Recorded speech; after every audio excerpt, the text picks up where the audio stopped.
അങ്ങനെ ആ കള്ളനെ ഒടുവിൽ പോലീസ് വലയിലാക്കി. ചാലക്കുടി ബാങ്ക് കവർച്ചാ കേസിൽ മോഷ്ടാവിലേക്ക് എത്തിയ CCTV ദൃശ്യങ്ങൾ മനോരമ ന്യൂസിന് ലഭിച്ചു. മോഷ്ടാവിന്റെ വീട്ടിൽ നിന്ന് 200 മീറ്റർ അകലെയുള്ള ദൃശ്യങ്ങളാണ് കേസിൽ വഴിത്തിരിവായത്.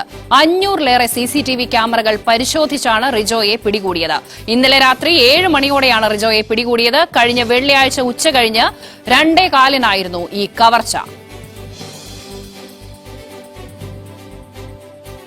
ഹലോ ചങ്ങായിമാരെ, നിങ്ങൾ എല്ലാവരും കേട്ട ഒരു സ്റ്റോറി ആയിരിക്കുള്ളൂ. ചാലക്കുടിയിൽ ബാങ്ക് മോഷ്ടിച്ച ഒരു കള്ളനെ പോലീസ് ഇപ്പോൾ പിടിച്ചിട്ടുണ്ട്. സത്യം പറഞ്ഞാൽ ബാങ്ക് മോഷ്ടിച്ചു എന്ന് കേട്ടിട്ട് ഇത്രത്തോളം ഒരു മോഷണക്കഥ കേട്ടിട്ട് ഞാൻ ചിരിച്ചിട്ടുണ്ടാന്ന് വെച്ച് കഴിഞ്ഞാൽ എൻ്റെ ജീവിതത്തിൽ ഞാൻ ഇത്രത്തോളം ചിരിച്ചില്ല. അത് റിയൽ ആയിട്ടൊരു സ്റ്റോറി കേട്ടിട്ട് കേട്ടോ.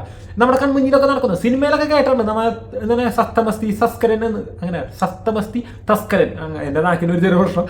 അപ്പോൾ ആ സിനിമ കണ്ടിട്ട് മോഷ്ടിച്ച് അതിനെ പോലീസ് പിടിക്കുന്ന കഥകളൊക്കെ കേൾക്കുമ്പോൾ നമ്മൾ ഒരുപാട് ചിരിച്ചിട്ടുണ്ട്.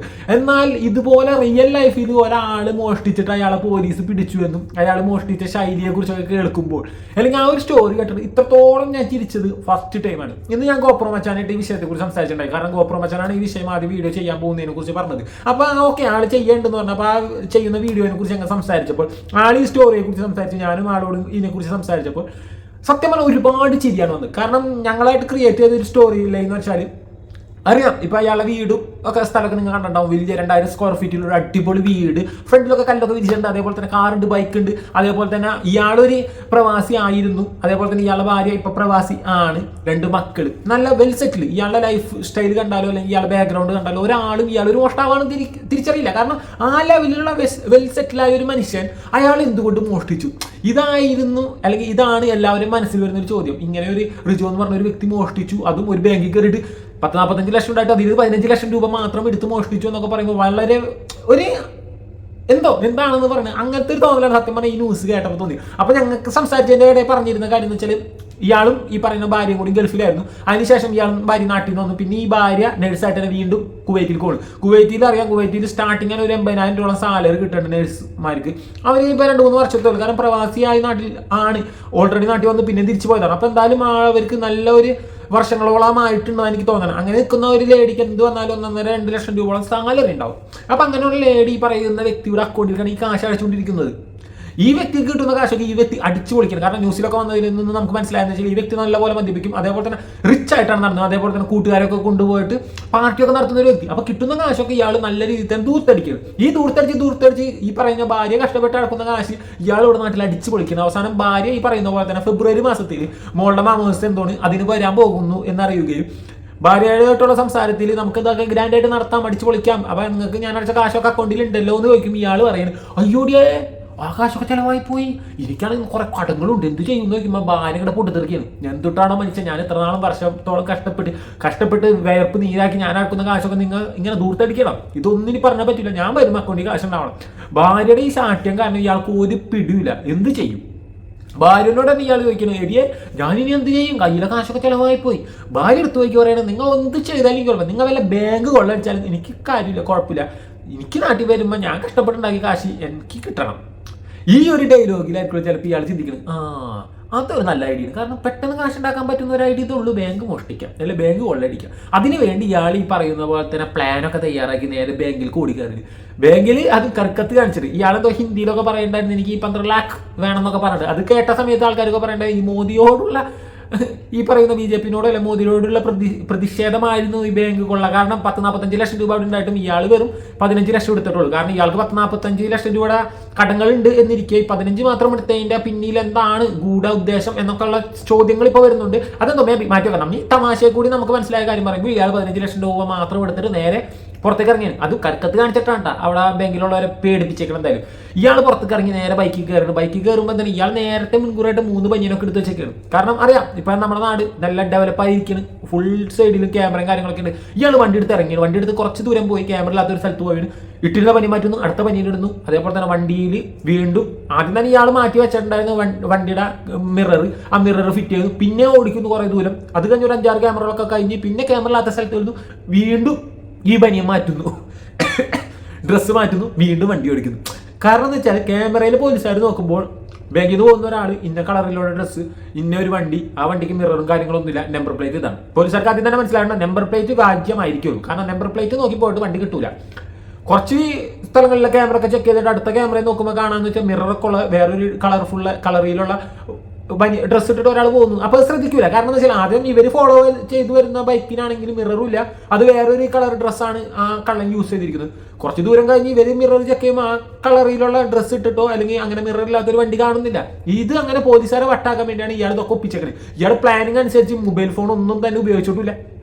നല്ല അടിപൊളി ഒരു പ്ലാനാണ് ഇയാൾ ചെയ്തത്. പക്ഷെ എന്ത് ചെയ്യാനാണ്, ഇത് മറ്റേ ഈ പറഞ്ഞ പോലെ തന്നെ സസ്തമസ്തി സസ്കരൻ എന്ന് പറഞ്ഞ സിനിമയെ പറഞ്ഞ പോലെ അമ്പലത്തിലെ ഭണ്ഡാരമൊക്കെ കുത്തിപ്പൊളിച്ച് ആൾക്കാർ വന്നപ്പോൾ ഓടി വാഴത്തോട്ടത്തിൽ കയറി. പക്ഷെ എന്താ പറ്റിയത്, തലയിൽ വെച്ചിരിക്കുന്ന ഹെഡ്ലൈറ്റ് ഓഫ് ചെയ്യാൻ മറന്നു സാറേ എന്ന് പറയുന്ന പോലെ തന്നെ. ഇത് ഞാൻ പറഞ്ഞ ഐഡിയ ഒന്നും കേട്ടോ, കോപ്രോമച്ചാൻ പറഞ്ഞ ഐഡിയ അല്ല, പറഞ്ഞ സീനായിരുന്നു. അപ്പോഴാണ് എനിക്ക് ഓർമ്മ വന്നത്. ശരിയാണ്, മോഷണമൊക്കെ പക്ക സെറ്റപ്പായിട്ട് ചെയ്തിട്ടുണ്ടായിരുന്നു. പക്ഷെ എന്ത് ചെയ്യാനാണ്, ലേബിൾ വിളിച്ചറിഞ്ഞില്ല എന്ന് പറഞ്ഞ പോലെ തന്നെയാണ് ആ പോലീസുകാർ എന്ത് ചെയ്തു, ഇയാൾ ഇട്ടിരുന്ന ചെരുപ്പ് ഡ്രസ്സ് മാറ്റി, വണ്ടിയുടെ മിററുകൾ മാറ്റി, ഇതൊക്കെ ചെയ്തെങ്കിലും ഇട്ടിരിക്കുന്ന ചെരുപ്പ് മാറ്റാൻ മറന്നു സാറേ എന്ന് പറഞ്ഞ പോലെയാണ്. എന്നിരുന്നാൽ പോലും ഇയാളെ പ്ലാനിങ് ഒക്കെ ഈ പറഞ്ഞ ന്യൂസ് ചാനലുകളിൽ വന്നിട്ടുണ്ട്. ആ ന്യൂസ് ചാനലിൽ വന്നിരിക്കുന്ന ന്യൂസ് നമുക്കൊന്ന് കേട്ടോ. ഇത്രയും ഞാൻ എൻ്റെ ഒരു ഫണ്ടായിട്ട് എനിക്ക് തോന്നിയപ്പോൾ ഞങ്ങൾ നിങ്ങളെ അറിയിച്ചാണ്. നിങ്ങളുടെ അഭിപ്രായങ്ങൾ കമൻ്റായിട്ട് രേഖപ്പെടുത്തുക. നമുക്ക് ഈ ന്യൂസ് ഒന്ന് കേട്ടു നോക്കാം. ബിഞ്ചു, ഏകദേശം 1 മാസം നീണ്ട തയ്യാറെടുപ്പ് റിജോ നടത്തിയിരുന്നു. എങ്ങനെയാണ് ഈ ഒരു തീരുമാനമെടുത്തത്? പോലീസ് ചോദിച്ച സമയത്ത് ഭാര്യ ഏപ്രിൽ വരികയാണ്, മകളുടെ രണ്ടാമത്തെ മകളുടെ ആദ്യ കുർബാന സ്വീകരണം മെയ് മാസം നടക്കാനിരിക്കുകയാണ്. അപ്പോൾ അതിൽ പങ്കെടുക്കാൻ വേണ്ടി ഭാര്യ വരുന്നുണ്ട്. അപ്പോൾ ഈ വീട് 2.5 വർഷം മുമ്പ് വാങ്ങിയതാണ്. ഏകദേശം 10 സെന്റ് സ്ഥലവും 2000 സ്ക്വയർ ഫീറ്റ് വിസ്തൃതിയുമുള്ള വീടാണ്. വളരെ നല്ല രീതിയിൽ നല്ല ചുറ്റുപാടോടുകൂടി ജീവിച്ചിരുന്ന ആളാണ് റിജോയും കുടുംബവും. ഇരുവരും നേരത്തെ ഗൾഫിലായിരുന്നു. അങ്ങനെ കോവിഡ് കാലത്താണ് ഇവർ നാട്ടിലേക്ക് തിരിച്ചു വരുന്നത്. റിജോയുടെ ജോലി പോയി. അത് കഴിഞ്ഞതിന് ശേഷം ഇവിടെ വരികയും ഭാര്യ പിന്നീട് നഴ്സിംഗ് ജോലിക്ക് വേണ്ടി വീണ്ടും വിദേശത്ത് പോയി. അങ്ങനെ ഭാര്യ അധ്വാനിക്കുന്ന പണം കൃത്യമായി ഓരോ മാസവും റിജോയ്ക്ക് അയച്ചു കൊടുക്കും. ലോൺ എടുത്തിട്ടുണ്ട്, ആളുകളിൽ നിന്ന് വായ്പ വാങ്ങിയിട്ടുണ്ട്. അതെല്ലാം കടം വീട്ടാൻ വേണ്ടി ഭാര്യ വിദേശത്ത് നഴ്സിംഗ് ജോലി എടുക്കുന്നു, അധ്വാനിക്കുന്നു. ഇവിടെ പക്ഷേ റിജോ കൂട്ടുകാരുമൊത്ത് മദ്യപിച്ച് കുറച്ചുകൂടി ദൂർത്തടിച്ച് ആ പണം ചെലവഴിക്കുന്നു. അങ്ങനെ വന്ന സമയത്ത് 10 ലക്ഷം രൂപയോളം ഭാര്യ അറിയാതെ ഈ ക്രയവിക്രയം ചെയ്തിട്ടുണ്ട്. ആളുകളിൽ നിന്ന് കൈവായ്പ വാങ്ങിയിട്ടുണ്ട്. അന്നനാട് സ്വദേശിയിൽ നിന്ന് ഏകദേശം 2,94,000 രൂപ കൈവായ്പ വാങ്ങിയിരുന്നു. അങ്ങനെ പല ആളുകളിൽ നിന്ന് ഏകദേശം 10 ലക്ഷം രൂപ വാങ്ങിയിരുന്നു. എങ്ങനെ ഈ 10 ലക്ഷം രൂപ സംഘടിപ്പിക്കും? ഭാര്യ ഏപ്രിൽ വരുന്നതിന് മുമ്പ് എങ്ങനെ ഭാര്യയോട് ഈ കാര്യം സമാധാനം പറയും? എന്ത് തന്നെയായാലും 10 ലക്ഷം അടിയന്തരമായി ഉണ്ടാക്കണം. ഈ ഒരൊറ്റ ചിന്തയായിരുന്നു റിജോയുടെ മനസ്സിലുണ്ടായിരുന്നു. അങ്ങനെ റിജോ ചിന്തിച്ചപ്പോൾ മനസ്സിൽ വന്ന ഒരു കാര്യമാണ് ബാങ്കിൽ ചെന്ന് ജീവനക്കാരെ ഭീഷണിപ്പെടുത്തി ക്യാഷ് കൗണ്ടറിൽ നിന്ന് പണം അടിച്ചു മാറ്റുക.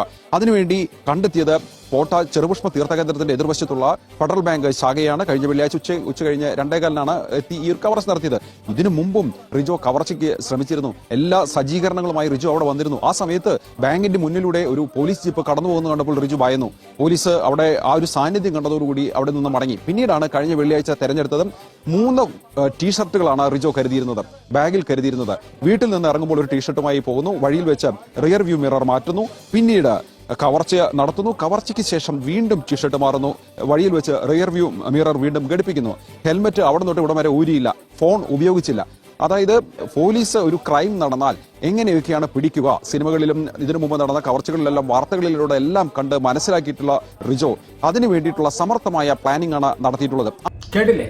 ഒന്ന് എനിക്ക് അത്ഭുതം എന്ന് പറഞ്ഞാൽ ഇങ്ങനെ ഭാര്യ അവിടെ കഷ്ടപ്പെടുകയാണ്. ഇപ്പൊ തന്നെ മനസ്സിലായി, കൊറോണ സമയത്താണ് വന്നത്. കൊറോണ കഴിഞ്ഞിട്ട് 4-5 വർഷമായിട്ടുണ്ട്. അപ്പൊ ഇപ്പോഴും ഭാര്യ അവിടെ തന്നെയാണ്. എങ്ങനെ വന്നാലും ഒരു 5-8 വർഷത്തിലെ ജോലി ചെയ്യണം. 5-8 വർഷമായിട്ട് നേഴ്സായിട്ട് ജോലി ചെയ്യുന്ന ഒരു ലേഡി ആവും. എങ്ങനെ വന്നാലും നല്ലൊരു സാലറി അവിടെ ഉണ്ടാവും. അപ്പൊ ആ കാശൊക്കെ ഇയാളുടെ അക്കൗണ്ടിലേക്കാണ് നടക്കുന്നത്. അപ്പൊ ഇയാൾക്ക് കടങ്ങൾ എന്ന് പറയുന്നുണ്ട്. ഇയാൾ നല്ല രീതിയിൽ തീർത്തടിക്കുന്നുണ്ട്. അവസാനം ഭാര്യ ഈ കാശ് ചോദിച്ചിട്ടുണ്ടാവണം. ഇത്രയും കഷ്ടപ്പെട്ടുണ്ടാക്കിയ കാശ് എന്തായാലും വൈഫ് ചോദിക്കുമല്ലോ എന്റെ കണക്കുകൾ. അപ്പൊ ഏപ്രിൽ ഭാര്യ ഇങ്ങോട്ട് വരികയാണ്. അപ്പൊ ഈ കണക്കിനെ കുറിച്ച് ഇയാൾ പറഞ്ഞിട്ടുണ്ടാവും. ഭാര്യ എന്തായാലും പറഞ്ഞിട്ടുണ്ടാവും, മോനെ മനുഷ്യ നിങ്ങളൊന്നും എന്നും പറയണ്ട, ഞാൻ വരുമ്പോ ഇപ്പൊ ഞാൻ എന്റെ എന്താണ് എല്ല് വെള്ളം നോക്കിയിട്ട് ഞാൻ കഷ്ടപ്പെട്ട് പണിയെടുക്കണാണ്, ഓവർ ഡ്യൂട്ടിയും കാര്യങ്ങളൊക്കെ ഉണ്ട്. അപ്പൊ ഞാൻ വരുമ്പോ അക്കൗണ്ടിൽ കാശ് ഉണ്ടാവണം. നിങ്ങൾ വല്ല ബാങ്ക് കൊള്ളടിച്ചാലും കുഴപ്പമൊന്നുമില്ല, കാശ് അവിടെ ഉണ്ടാവണം കേട്ടോ. ഈ ഒരു ഡയലോഗ് ആയിരിക്കണം ആശാൻ ഇത്. പിന്നെ മാമോദിസ് അല്ല, സോറി, എനിക്ക് ഈ പറയുന്ന ക്രിസ്ത്യൻസിന്റെ പരിപാടികളെ കുറിച്ച് അറിയാത്തതുകൊണ്ടാണ്. മാമോദിസ് അല്ല, പകരം ഈ പറയുന്ന എന്തോ ഞാൻ വീണ്ടും പറഞ്ഞു ആദ്യ കുർബാന, സോറി ആദ്യ കുർബാനയാണ്. അപ്പോൾ അത് തിരുത്തണം. ഇനി പോലീസുകാരെ എങ്ങനെ കണ്ടുപിടിച്ചെന്ന് പറഞ്ഞിട്ട് നല്ലൊരു സ്ക്രിപ്റ്റൊക്കെ തയ്യാറാക്കി, അല്ലെങ്കിൽ നല്ലൊരു പ്ലാനൊക്കെ തയ്യാറാക്കി ആൾ അടിപൊളിയായിട്ട് കാര്യങ്ങൾ അടിപൊളിയാക്കി നടത്തി. പക്ഷേ എന്ത് ചെയ്യാനാണ്, പോലീസ് നമ്മുടെ കേരള പോലീസ് ഇതിനൊക്കെ മിടുക്കന്മാരാണ്. എന്തായാലും പോലീസ് എങ്ങനെയാണ് ഇയാളെ കണ്ടുപിടിച്ചതെന്ന് പറയുന്നുണ്ട്. കേട്ടോക്കാം. ഉറപ്പാക്കി വളരെ സിസ്റ്റമാറ്റിക്കായിട്ട് കാര്യങ്ങൾ ചെയ്തു. പക്ഷേ കേരള പോലീസിന്റെ ഈ ഒരു വിദഗ്ധമായ അന്വേഷണത്തിനൊടുവിൽ കേരള പോലീസ് ചെയ്തത് എങ്ങനെ ഈ പ്രതിയെ പിടിക്കും? പ്രതിക്ക് ഹെൽമെറ്റ് ഉള്ളതുകൊണ്ട് മുഖമറിയില്ല. വണ്ടിയുടെ നമ്പറാണെങ്കിൽ വ്യാജമാണെന്ന് ഉറപ്പാണ്. ഈ നമ്പർ തന്നെ പള്ളിപ്പെരുന്നാളിന് പോയപ്പോൾ അവിടെ നിന്നൊരു സ്കൂട്ടറിൽ നിന്ന് അഴിച്ചു മാറ്റിയ നമ്പറാണ്. അപ്പോൾ ഈ നമ്പർ കിട്ടിയില്ല. പിന്നെ മറ്റൊരു പ്രധാനപ്പെട്ട കാര്യം, ഫോൺ ഉപയോഗിച്ചില്ല എന്നുള്ളതാണ്. സൈബർ സെല്ല് കിണഞ്ഞ് പരിശ്രമിച്ചിട്ടും ഇങ്ങനെ ഒരു നമ്പർ കിട്ടിയിട്ടില്ല. അപ്പോൾ അതുകൊണ്ട് ഒരു നിലയ്ക്കും പോലീസ് പിടിക്കില്ല എന്ന് മനസ്സിലാക്കി. പക്ഷേ പോലീസ് ചെയ്തത്, ഓരോ പോലീസ് ഉദ്യോഗസ്ഥരും ഇങ്ങനെ നടന്നു. അതായത് മോഷ്ടാവിന്റെ ആ CCTV ദൃശ്യങ്ങൾ, അതായത് നമ്മൾ അന്ന് സംഭവം ഉണ്ടായ അന്ന് ഈ ബാങ്കിന്റെ മുമ്പിൽ നിന്ന് പുറത്തുവിട്ടിട്ടുള്ള ആ CCTV ദൃശ്യങ്ങൾ പിന്തുടർന്ന് ഏത് ഡയറക്ഷനിലാണ് ഈ മോഷ്ടാവ് പോയത്, അങ്ങനെ ഓരോരോ CCTV ദൃശ്യങ്ങൾ ക്യാമറകൾ പരതി ഓരോ കെട്ടിടത്തിന് മുന്നിലും വീടിന്റെ മുന്നിലും അങ്ങനെ ഓരോ സ്ഥലത്തും പോലീസുകാർ കയറി ഇറങ്ങി. അങ്ങനെ ആദ്യം എറണാകുളം ഡയറക്ഷനിലേക്ക് പ്രതി പോകുന്നു, പിന്നീട് ഊടുവഴികളിലൂടെ വീണ്ടും തൃശ്ശൂർ ഡയറക്ഷനിലേക്ക് എത്തുന്നു. അങ്ങനെ ഏറ്റവും അവസാനം എത്തിയ ദൃശ്യമാണ് ഇവിടെ വീടിന്റെ 200 മീറ്റർ അകലെ ഒരു വീടിന്റെ മുന്നിൽ ഇങ്ങനെ CCTV ക്യാമറയിൽ പതിഞ്ഞ ദൃശ്യങ്ങൾ. അപ്പോൾ ഈ പരിസരത്ത് തന്നെയുള്ള ആളായിരിക്കാമെന്ന് പോലീസ് ഇന്നലെ ഉച്ചയ്ക്ക് ശേഷമാണ് തിരിച്ചറിഞ്ഞത്. അങ്ങനെ ഓരോ വീടുകൾ പോലീസ് കയറിയിറങ്ങി. ഇന്നലെ രാത്രി 7 മണിക്ക് പോലീസ് സംഘം ഈ വീടിന്റെ മുറ്റത്തേക്ക് വരുന്നു.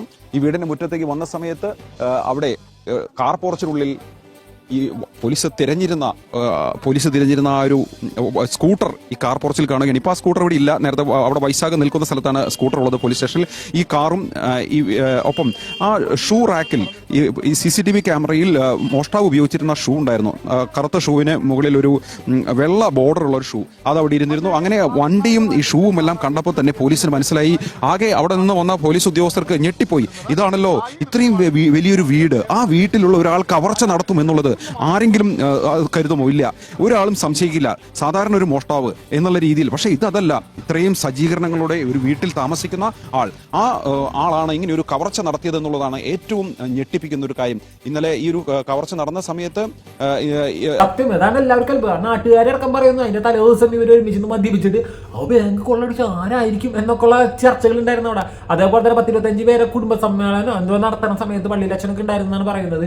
വെഞ്ചിരിപ്പ് എന്തോ വീട് വെഞ്ചിരിപ്പ് എന്തോ 10-25 പേരൊക്കെ ഉണ്ടായിരുന്നു. അപ്പൊ പോലീസുകാർ ഇങ്ങനെ വരണം കണ്ടപ്പ ആ പള്ളിയിൽ അച്ഛനടക്കം പറഞ്ഞു, ഈ കള്ളൻ ഇവിടെ എവിടെയെങ്കിലൊക്കെ ആയിരിക്കുള്ളൂ, അതുകൊണ്ടാണ് പോലീസുകാർ വരുന്നപ്പോൾ ഇയാള് റിജോ പറയുന്നുണ്ട്, നമ്മുടെ അവിടുത്തെ ആൾക്കാരൊന്നും ആയിരിക്കില്ല കള്ളൻ. അത്രയും കൂളായിട്ടാണ്. കാരണം അയാൾക്ക് നല്ല കോൺഫിഡൻസ് ആണ്, എന്നെ പിടിക്കാൻ പറ്റില്ല. കാരണം അത്രയും വലിയ പ്ലാനാണ്.